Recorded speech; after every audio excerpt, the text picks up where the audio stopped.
my name is Dr. Ruth Newstifter, but you can just call me Dr. Ruthie. I'm a professional sexuality educator and I blog over at exploringintimacy.com. But today I'm here thanks to the great folks at funwares.com who make it possible for me to come here and answer your questions on sex and relationships. So many thanks to them. If you want to send me a question, I'd love to receive it. You can email me at AskDrRuthie, AskDrRuthie at funwares.com, or you can tweet me if it's a short one at DrRuthie, DrRuthie. All right, there's a short and sweet question right here called My Boyfriend and I finally convinced him to let me massage his prostate after watching your videos. Yay! I hope you guys are both having fun and enjoying it very much. In fact, I think I have the answer to that question as you continue here. One question I have is how often can I massage his prostate? He wanted me to do it the very next day, but I'm not sure if it's healthy or not. Thank you. Well, I am so glad that it sounds like you are both enjoying this activity since he wants a repeat performance, so congratulations on being invited back to his prostate. And on trying something new for the two of you. How fun. Something enjoyable that can last you both a lifetime. So that's a really good question. How often can you do prostate massage and have it be safe? Well, we know that the anal area is really, really sensitive. So if you, by the way, are somebody else just watching this video and you're trying to learn about prostate, go to the Funwares Store YouTube channel, and I've got tons of videos in there on how to stimulate prostate and anal play, and those are going to give you the how-to, like, step-by-step stuff like this asker is asking about. I'm not going to go into all that here because she already knows. We know that the anal area is really sensitive. It's not a self-lubricating area per se. Sweat does not count as self-lubricating. We know that the prostate is really sensitive, and all those areas, well, they have a lot of pleasure nerves.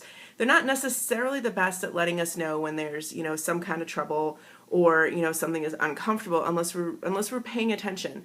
And really the issue is that a lot of times, if we're playing with anal play, like, we might just try to grin and bear it or grit through discomfort and not really pay attention when our body is saying there's a problem here.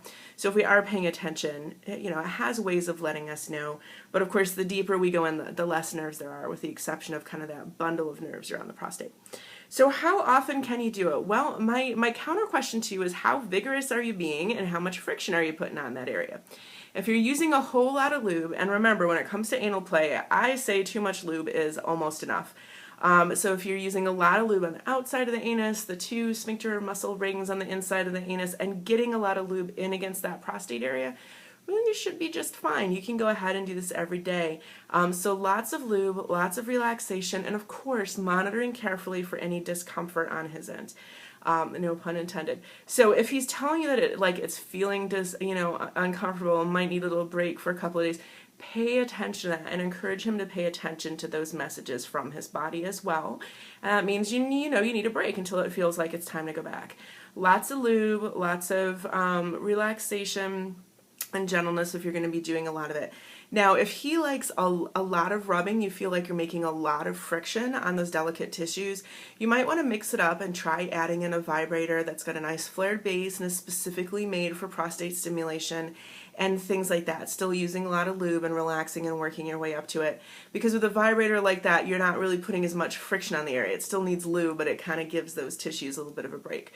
So if you feel like you're doing something very friction-oriented, very, intense, you might want to mix it up a little bit by doing some lower intensity prostate stimulation along the way. But truly, there are many people who do this every day, sometimes many times a day. So as long as you're careful with your body and listening to those messages from it and, making sure that if you're using high friction that you're varying it, not doing that every time, you should be just fine. Of course, if you notice any problems or he notices any problems, don't hesitate to contact a physician to ask about it. You really shouldn't be the first person asking them, but if they act like you are, then find a better doctor. I'm Dr. Ruthie, and I will see you at the next video. Happy prostate play! Yay!